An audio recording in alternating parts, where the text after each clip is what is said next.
প্রশিক্ষকদের মান নির্ধারণে বা মান নিয়ন্ত্রণে কিভাবে ভূমিকা রাখছেন আপনারা?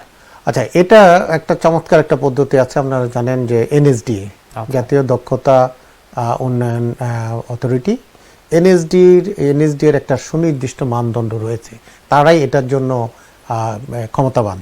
এনএসডিএ আমাদের সকল টিটিসি, আমাদের যে প্রশিক্ষণগুলো হয়, এনএসডি সুপারভিশন করে, তারা পরীক্ষা নেয়, তারাই সার্টিফিকেশন গুলো দেয়। এছাড়া আপনার কিছু কিছু দেশ যেমন সৌদি আরব, কোরিয়া, জাপান, তারাও নিজেরাও দেখভাল করে। সৌদি আরবের তাকামল একটা পদ্ধতি আছে, তারা নিজেরাই আপনার স্কিল ভেরিফিকেশনটা করে। সুতরাং দেশীয় এবং আন্তর্জাতিক পর্যায়ের এই ভেরিফিকেশনটা আছে। নিশ্চয়ই। তার মানে বাংলাদেশের অভ্যন্তরে যে সার্টিফিকেট নিয়ে প্রবাসে যাচ্ছেন কর্মী হিসেবে, সেটার গ্রহণযোগ্যতা সব জায়গায় আছে। চেষ্টা করা হচ্ছে। কিছু কিছু জায়গায় এখনো চ্যালেঞ্জ আছে, সেগুলো আমরা মোকাবেলা করার চেষ্টা করছি।